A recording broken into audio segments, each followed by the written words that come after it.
Welcome to our presentation. We are consultants from Warwick Business School. We are graduates from Warwick MBA. And you hired us to investigate a business issue, which we will go through this presentation. But first, we will see a video. Mr. Speaker, everyone watching these horrific actions will be struck by how they were organised via social media. Free flow of information can be used for good, but it can also be used for ill. So we are working with the police, the intelligence services and industry to look at whether it would be right to stop people communicating via these websites and services when we know they are plotting violence, disorder and criminality. Actually, man is angry. He is angry. We will come why. We will find it out.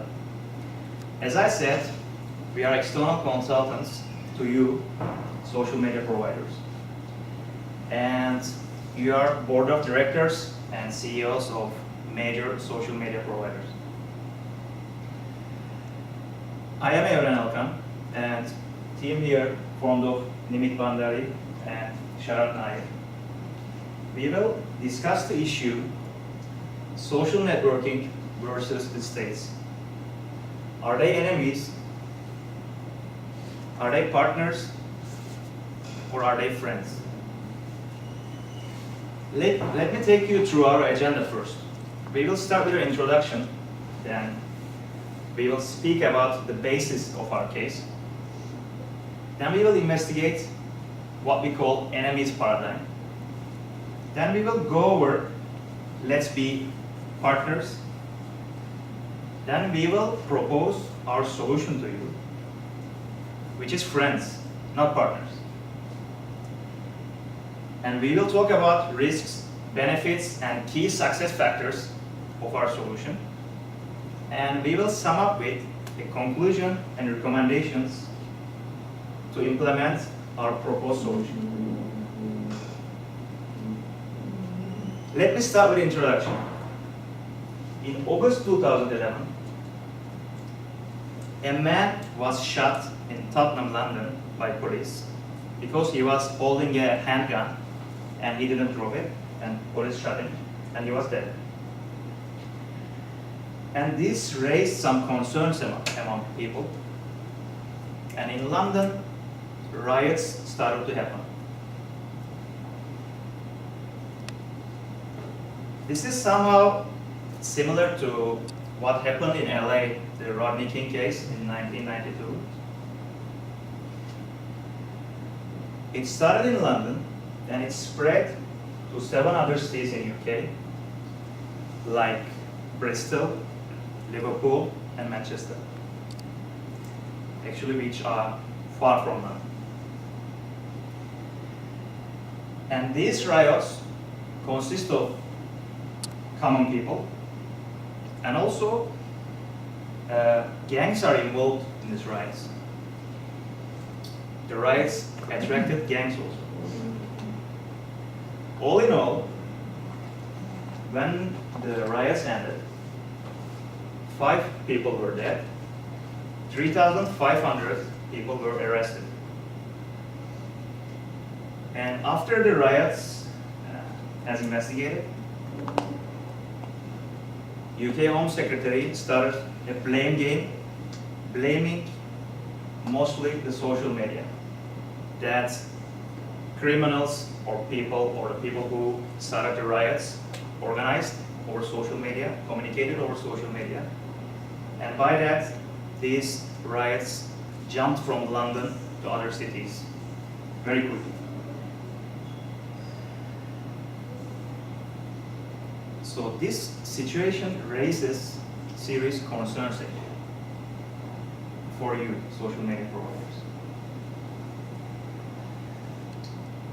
There is a belief, mainly by governments, that people coordinate criminality and they spread misinformation over social media. And that's why David Cameron is angry.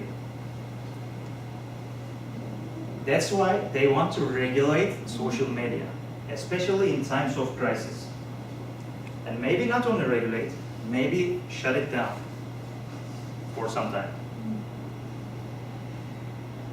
So of course, for you, social media providers, this is an urgent business issue. This may affect the core of your business. Why? Because you can lose users. Why? Because if your platform is regulated by government, probably users won't like it and they will start to escape. And of course, if your platform is banned, it may not be accessible anymore. So as a result, you will lose money. And maybe more important than money, you will lose reputation. Why? Because you will have an image of providing a platform that criminals organize and spread riots.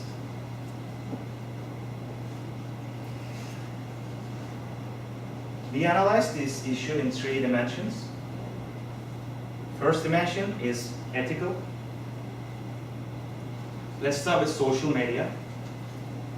After the riots happened in 2011, government actually forced Facebook to remove some posts and to ban some users, and Facebook did.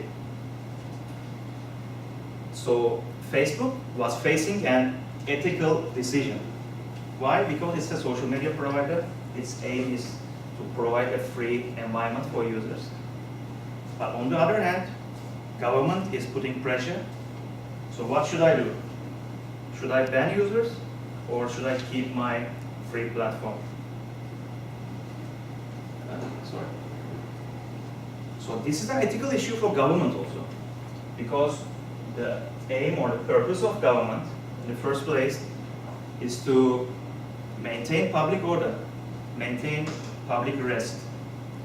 So as a government, you want to prevent riots, but you don't want to disturb people from accessing information, free access to information.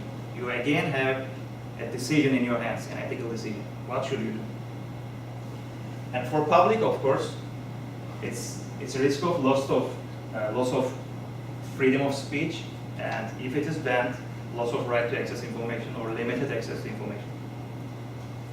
So if you look into financial dimension, and from that specific rights case, to make a projection, $500 million property damage was happened, and it costed government to police these things $130 million US, and there happened an incalculable loss of business.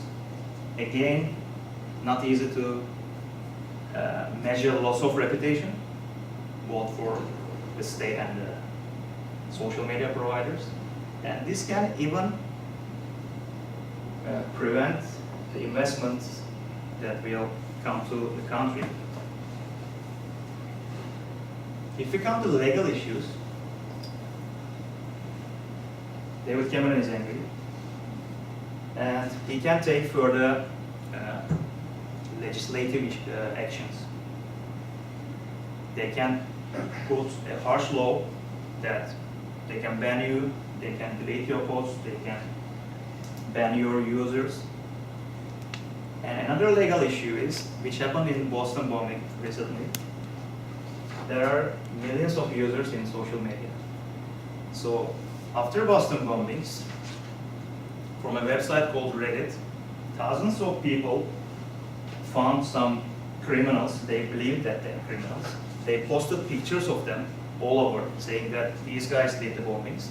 But actually, guys were innocent.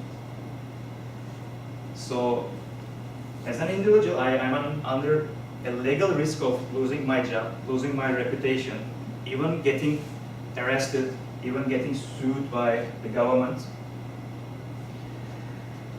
So this was the legal dimension of our issue. This issue now brings a big question. Is there a need to regulate social media?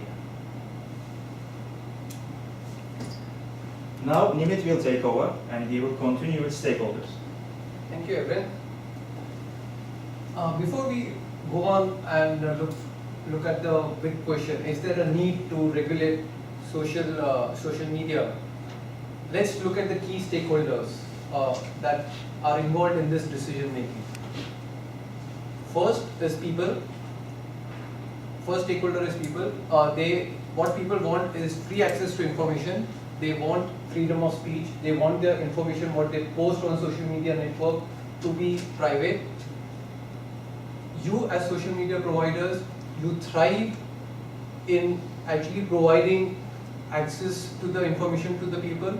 You promote freedom of speech, and obviously if there are more number of users, then you generate revenues out of those users. The third stakeholder is the government. What governments strive to do is to maintain peace and harmony, and they legislate measures to curb public unrest. So all the three key, the needs of all the three key the stakeholders are interrelated, and going forward we'll show how these are interrelated. Now let's quickly go on to your ideas which you have told us. Like Facebook tries to make world more open and connected. Twitter, they try to instantly connect people anywhere in the world and to make them available what is most important to them. Google Plus, they organize the world's information and make it universally accessible and useful. So there is a common theme in all the three social media providers. The key social media providers that we are saying is the sharing of information and connectivity. These are the key themes that emerge out of the your key ideas. So, and these themes, that is connectivity and sharing of information, are not negotiable for you as social media providers. So now let's look at the three scenarios. I'll discuss one scenario and Sharad will take over and discuss the other two scenarios, where that would help us in answering the big question: is there a need to regulate social media? The first scenario is no to regulation, or the current scenario which is at present going on, and we call it as the enemy's paradigm. So over here, what you as social media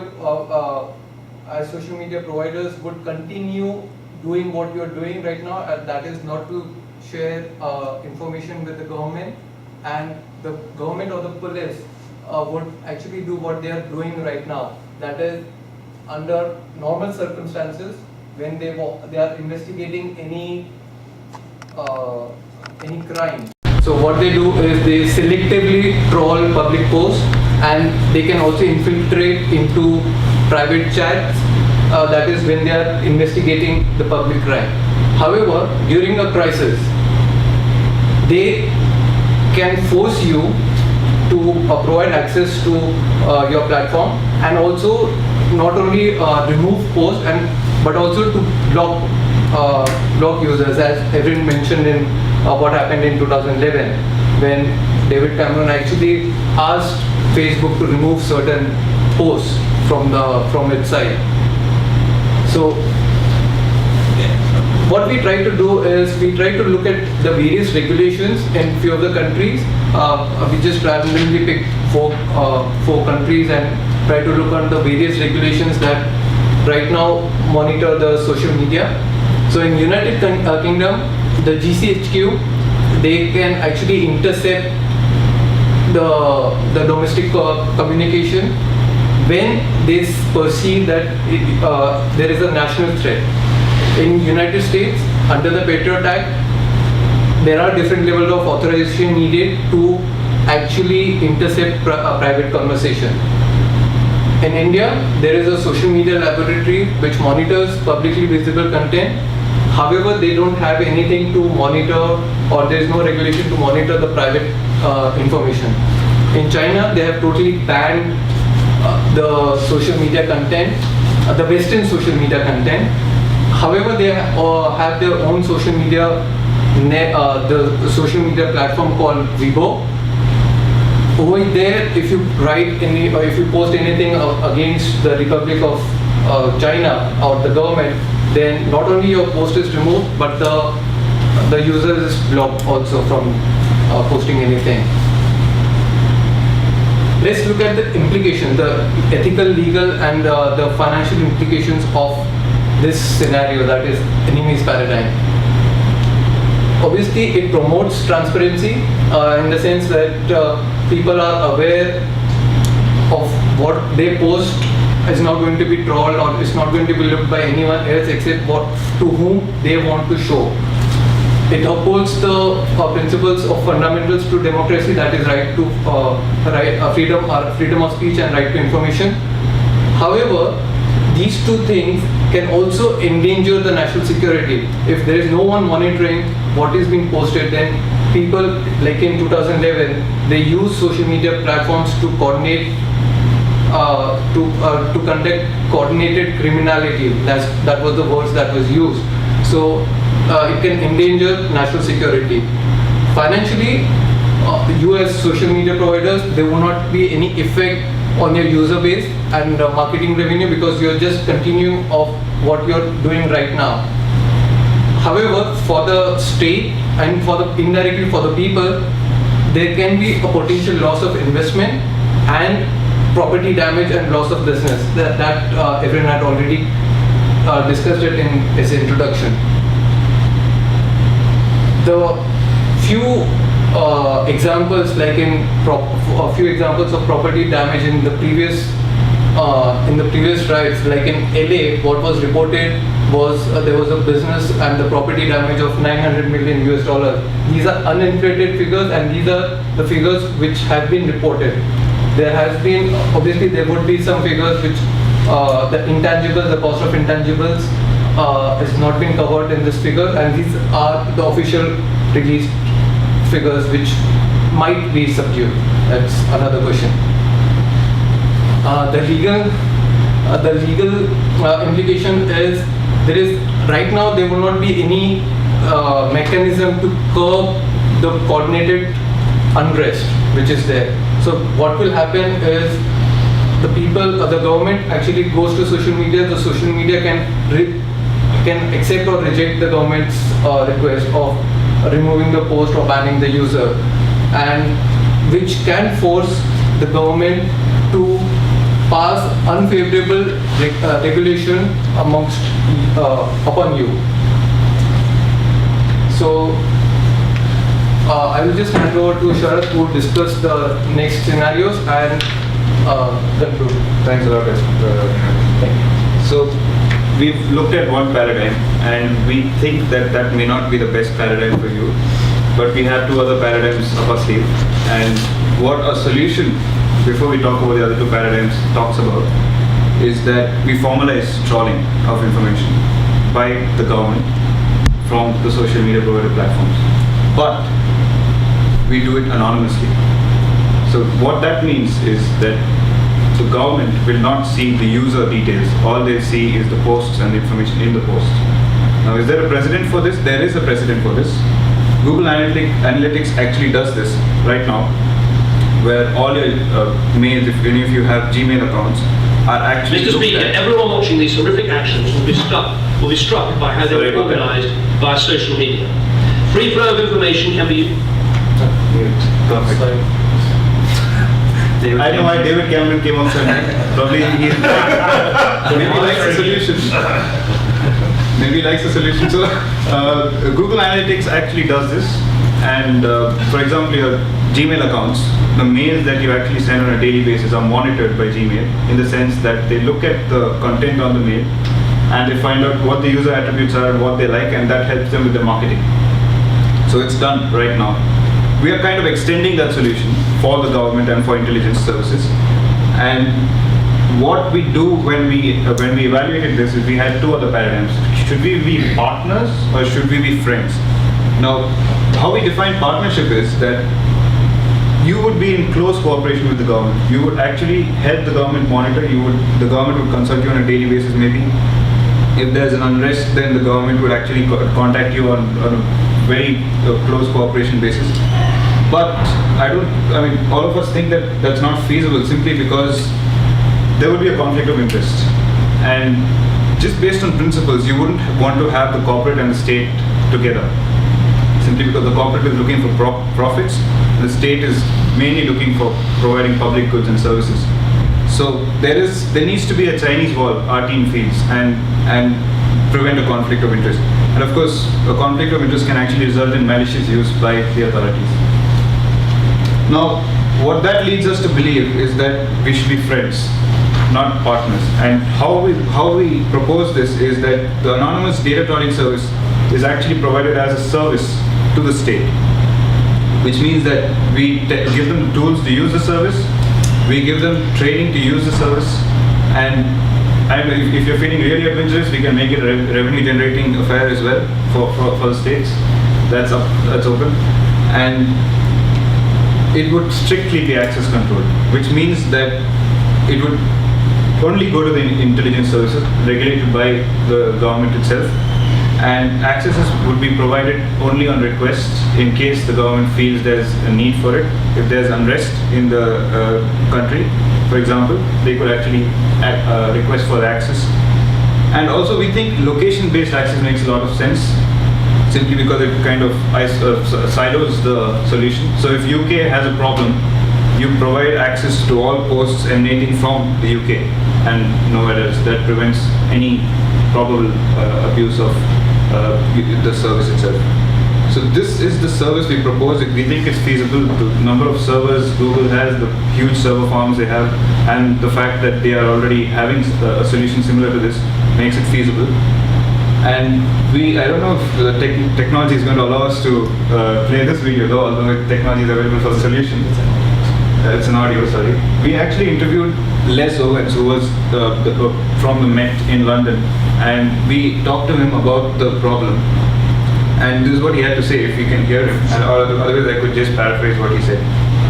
Let's see the Look at this from another point of view. If you can ban all of the rumours, ban all of the facts, ban all of the information sharing, you may prevent that method of getting the information out. For goodness me, even in the days of the first marathon, they shared information about the oncoming army by somebody running 26 miles to share the information. So why don't we go the other way? Why don't we develop better systems to analyse the data that's on social media and all forms of news? So I could have put that better. He's quite a character, and he had a similar view. He said that it does not make sense to ban social media because it gives them information. So it makes sense to actually draw social media. And going further, looking at the implications like we did earlier from the 3 dimensions, ethically there would be a loss of privacy because we are now monitoring the user content. And that includes private chats between users as well. So in times of crisis, we think that it makes sense simply because even though you lose privacy, it's anonymous. So there's nothing the state can do which says that this has come from this person, and which leads to like what everyone said, misinformation and chances of the state wrongly convicting someone and so on. All those issues are not there. So loss of privacy is limited by the anonymity that we provide.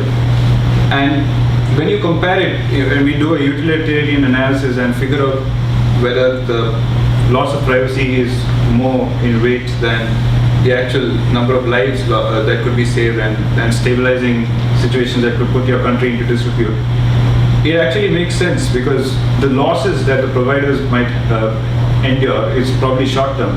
And if it's done in the right way, we have some recommendations for you later on. The right PR campaign is carried forward. We can actually take care of the collateral losses to an extent. And we think that the solution would be for the greater good of everyone involved.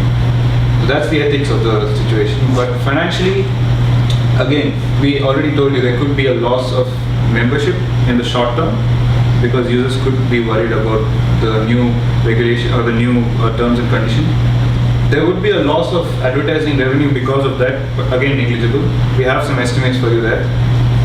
There would be a little bit of financial strain because of the investment of the solution, but since we just don't have the information, we actually think that Google already has something similar and it can be easily implemented elsewhere as well. So it shouldn't be a big hit on your revenues in any way. And there could be increased pressure from special interest groups who are worried about data being trolled. So that's another thing to consider. Legally, you would still do a little bit of a lobby with the government to ensure that the legislation is in place, and also ensure that the terms and condition update is okay with the users, it doesn't hit them in any drastic way. Moving on, just a quick look at the financials. We did a very pessimistic estimate of what could happen in case of enemies and friends or partners, which is kind of similar financially. We looked at the top 3 providers, and we looked at the users and the ARPU per user. That is the average revenue per user. And we actually took a 10% hit on enemies and a 5% hit on friends or partners, the number of users that would actually leave the, I hope you can see. We see that the loss of revenue is around, it's not too much. It's something that you can manage. And in terms of benefits and risks, we just look at the risks first. We can have an issue where the media coverage can distort the actual solution and could cause some sensationalizing of the issue. And there could be a loss of users there, but that can be managed by a proper PR campaign. There could be a change in settings in terms of privacy fears that could cause issues again. Users could actually change it from the default setting and end up losing some marketing data that you could actually get. Like Evan said, there could be adverse government regulation in spite of all our efforts. Malicious use by authorities is another issue that we need to monitor. But the benefits are far greater than the risks. The government gets intelligence gathering. It helps prevent situations that put society into trouble, like riots. You get greater control in case of an unrest as a government, because you can actually look at posts and figure out where the problems are occurring. And you could also end up getting a better rating from Transparency International, which is always a good thing for any government. And for people, it upholds principles of democracy because they're anonymously doing this, and they're free to post anything they want and whenever they want. There's no loss of freedom of speech. Privacy concerns are also met because it's anonymous again. And for social media providers, this gives you transparency. So if you do this the right way and if the PR is correct, it gives you transparency, and that actually a lot of debate going on right now about privacy is going to be alleviated just because of this solution. And there is also going to be a long-term increase in revenue simply because in the long term users are going to be more comfortable with this and get back on the platform. And you'll be friends with the government, which is always a good place to be. How are we doing for time? 2 minutes. Yeah, thank you. So now the key success factors that we see, which will help you judge if this went well.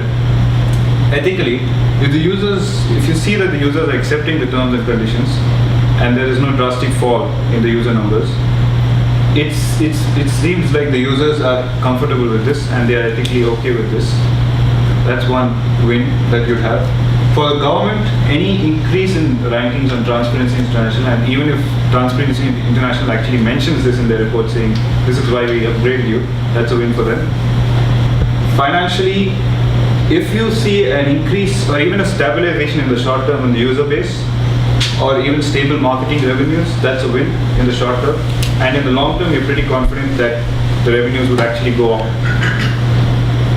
Legally, again, this is the slightly tricky part. The legislation in governments, if it is introduced, is going to strengthen your solution, and there would have to be some kind of lobbying and with these governments. And we think that UK and the US are the governments which are taken as like best practice by the other countries. And if you get a win here, it means that you can actually go ahead and look at it as a win. That's a key success factor as well. Just a quick summary, we saw that the enemies is not really an optimum solution. Partners and friends are kind of close, but the key, I don't know if I can get a laser pointer, the key issue is conflict of interest, because you see that for partners, you definitely have a conflict of interest. And also positive PR and brand image. It wouldn't be very nice if the users think that you are part of Big Brother's infrastructure to look at your information. You're just a friend and you're helping in time of crisis. So that's the reason we went with friends. Now, a quick look at the recommendations. You have to communicate with the stakeholders, first of all. Initiate a PR campaign like I've been mentioning. train the police force and the green channel. It's not going to wind up. Okay. So I'll just leave you to look at the remaining recommendations, although this is all already covered. So now we're open for questions, and a couple of them are there for you in case. Thank you. Why don't we start with the judges over here on this one? James? So, thank you very much, and I'm not entirely clear on on exactly what you'd be asking from us. Okay, so in the event of so we're doing proactive mining of information, okay, which is anonymized from the way I understand that you're proposing it. In a time of crisis, would we then give over that information, so the non-anonymized information to the, so I guess if we're not engaged in prior restraint, what good is that? What exactly does that get the government? So, to answer your first question, I think it has to be anonymized all the time. So, the service would be that we provide this anonymized post content to the government when they demand it. And they would demand it, for example, based on the agencies that they have, like this GCHQ, telling the social media providers, which is what one of the recommendations was, have a green channel for communication, telling them that we have a potential problem here and we need to use your service. And then the tools would be in place to actually allow intelligence services to look at posts, look at trends that are happening through that service in an anonymized manner. So the anonymity will always be there, even in times of crisis. And to answer the second question, the access would definitely be only allowed in times of crisis, and that's why we think the legislation is important as well, because it would kind of set up a framework to allow the government to say that, let's say if there is unrest in the country and it seems to be organized and multiple people are involved, GCHQ can actually then take a call and say that we need this service, access to that service. So that's the framework we see being put into place. I hope that made sense. I'm not entirely there yet, but I'll let you get on with your questioning.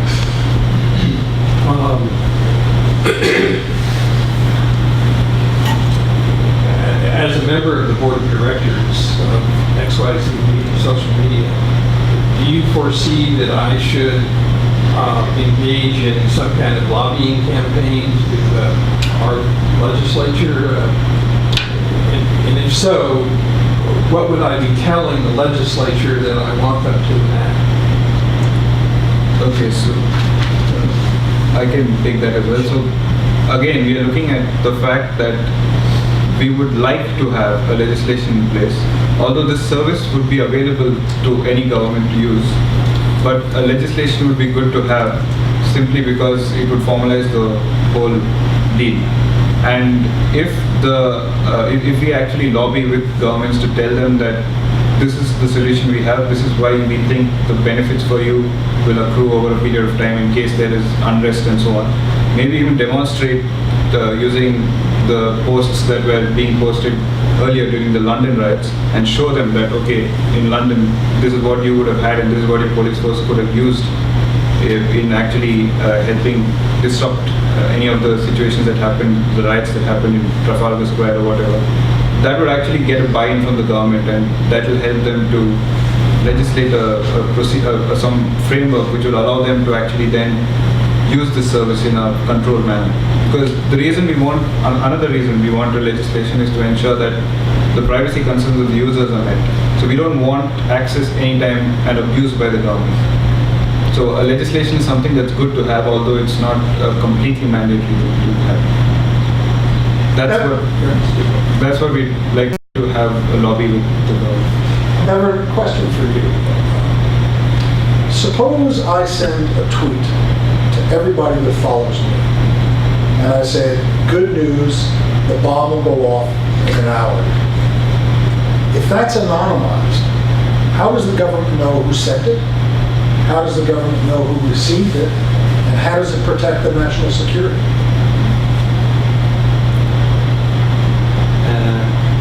So we made it anonymous because if we throw the names of the people, so it will be completely against the maybe basic principles of human freedom, free speech to access, and so on.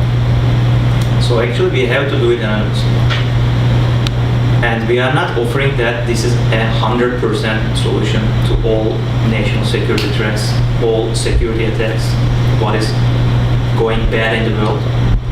But this is an action actually you have to take, because as you saw, government is angry. Why? Because people are organizing to create riots in the countries.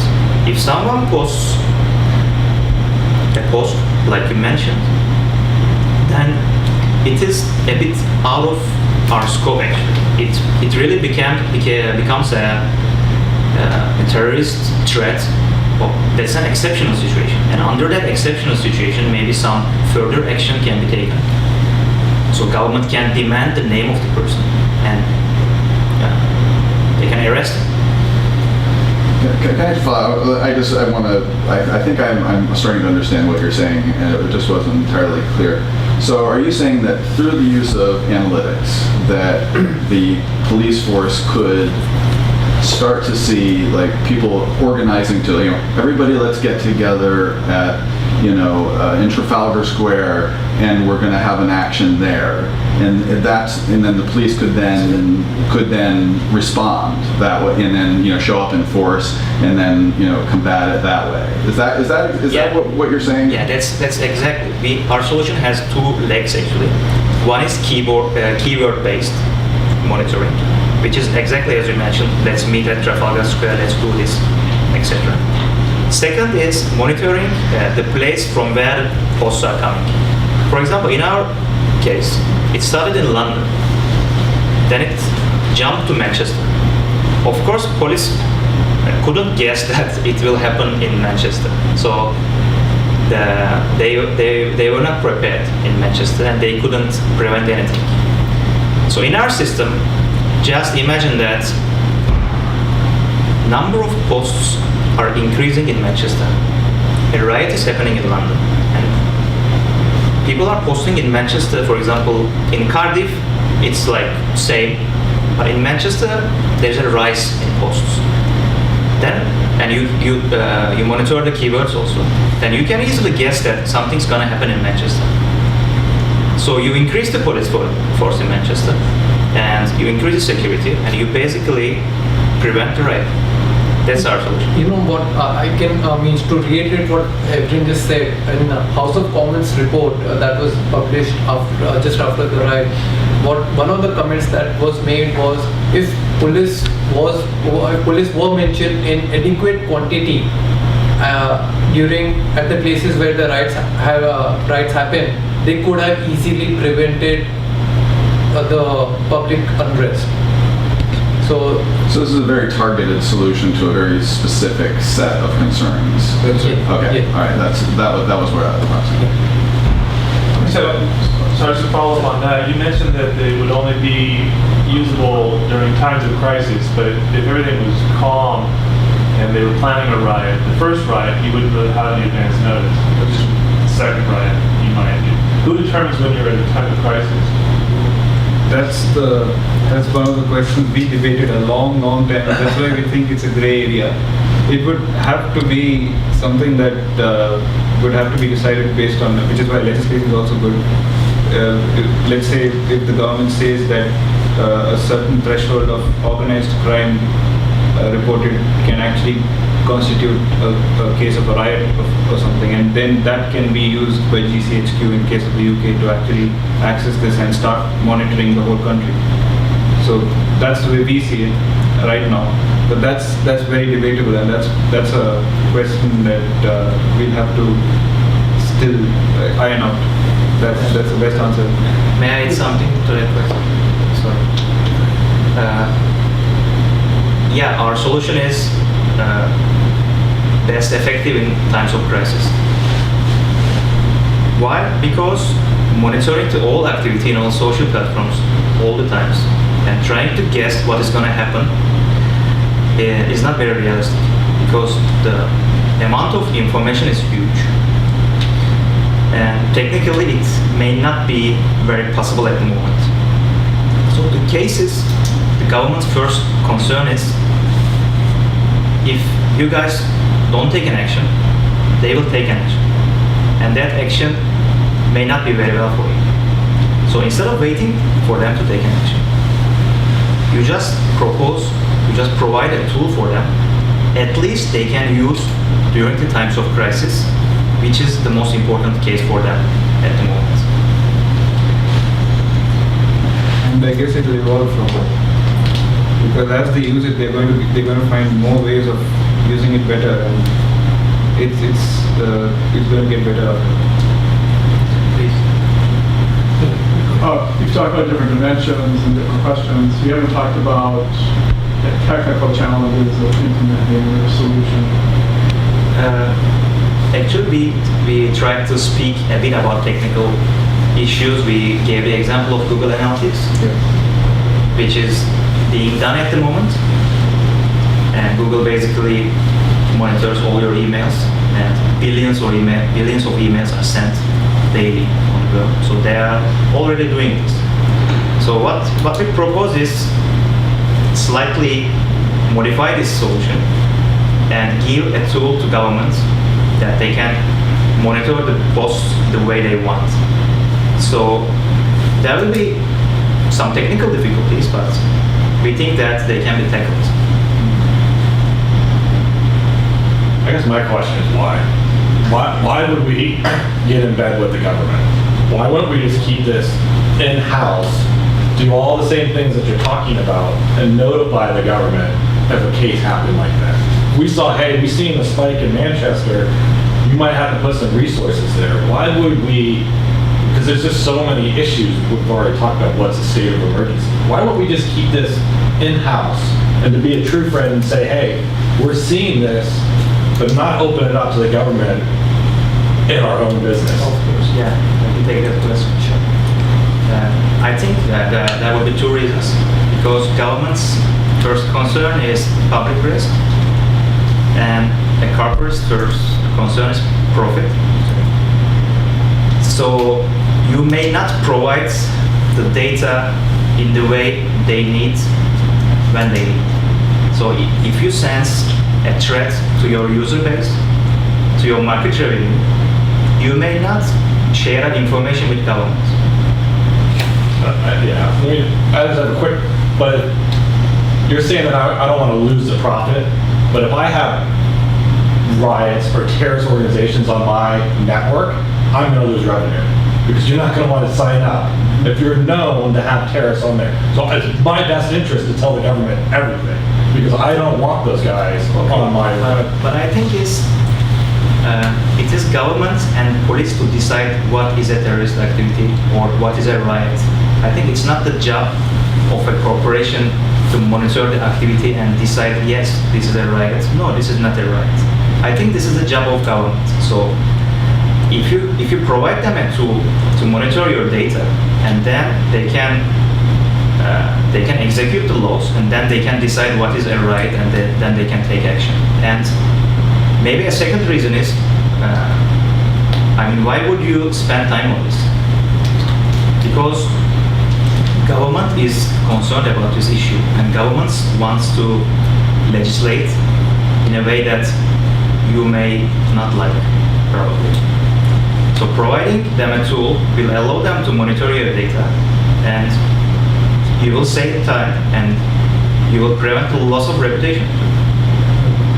And this is exactly why we went to the partners and friends and non-partners. We don't want to get in bed with the government like this. That's exactly why I asked the question about the lobby, because if you want me as a member of the board of directors to lobby the government to get them to pass something, are you saying that you want me to have the government regulate me? That's anathema to a corporation, at least in a free society. They don't want government regulation. So again, the question is really, why are you asking the government to do this? Why are you asking us as companies to get in bed with the government? Actually, we are not asking government to regulate anything, and the solution we are providing is not a regulation, because there will be no modification in posts. Posts won't be deleted, users won't be banned, and it will be anonymous. So actually it's not a regulation but a monitoring. It's a secret snooping. It's a tool actually. Secret snooping. Can I? It's just It's an interesting to mention authority in the United States. It's a secure channel actually. That access to that channel we will monitor. I mean, government can't go every time they want and search your databases. It will be monitored. They have to have some reason to do that. And as I said before, you don't want government to regulate them. You just provide them a tool. Why? Because if you don't do that, they will regulate you. That's what's gonna happen in the short term. Because 5 people were dead, 3,500 are arrested, and they are not happy about this. And they think that this is gonna happen again. And if this happens again, it will be bigger. So they want to prevent this. If you don't provide them a tool, they will try to pass a law that will have bad effects on you. And just to add to what everyone is saying, that incident, that video that we played got complete approval from the opposition as well. So a legislation would have just come its way if you don't be proactive and actually bring out the solution and say, this is the way we see it going. And then you can actually tailor the legislation if you want to your way. And that's why lobbying was right down in the recommendation. It wasn't the top thing to have. It's just something that will formalize the framework and it will allow you to work. I want to just a quick thing, and we are not asking you to go to government and ask them, hey guys, please regulate us. you are just showing that you have social responsibility to what's happening. Okay? You are not happy about what's happening because people are getting killed, and it has proven that people were organized over social media. So you are taking the part of your responsibility, you are accepting that, and you are providing a solution to government, which is a tool that they can use. From where I sit, it sounds like you guys you want to prevent the loss of life. Am I correct? You want to make sure there's tranquility. If with data mining, which this is, if we can use and see patterns and know that there will be or could possibly be an event, and we know it will lead in the next 2 days, month, year, would it be in the best interest of the company and the best interest of the government to step in using data mining and to apprehend the individuals prior to the event? Okay, I think it's a big if. The if is very big because data mining has different dimensions, and what you are talking about is not very easy. That's mining the data and guessing what's gonna happen, what people gonna do is a technical challenge, and it's a strong one, I believe. What we offer is, in terms of technical challenges, it's simpler. I don't know if you watch the TV show Person of Interest. Actually, there's a system that monitors all the databases, medical records, and CCTV cameras, and it guesses that a crime gonna happen, where, when. And I think it's not very realistic at the moment, but if you can do that, big if, I think it will be for the benefit of the company, benefit of the government, and benefit of the people. I think it will be perfect. And just to add to that, because we debated this a long while, and we reduced the scope to just unrest in this case, because we have actually thought that people who are organized and actually do things 1 or 2 months ahead, like he said, it's a big technical challenge to actually break that code, and data mining may not be actually be enough. In that case, you have the Patriot Act or the GCHQ, which comes in and says we think these individuals are a threat to national security, and then there are normal procedures which can be followed, where they actually start looking at the posts and conversations of those people. In that case, since you just said it's a big if, then everything that we're talking about is a reaction. The information that we give to the government is a delayed process. The event has already happened. Okay, judges, that's the time. Can we address that? Yeah. So, thanks a lot. But again, that is true. Like I think Mike mentioned, it's the riots. It's only when something happens, in order to stop it right there, nip it in the bud, and not allow it to escalate into a 2-day drastic situation like it happened in UK. That's where a solution comes in. We don't foresee it, at least right now, without compromising privacy in a huge way. We don't see it actually going to the extent that you mentioned, prevent crime altogether through social media.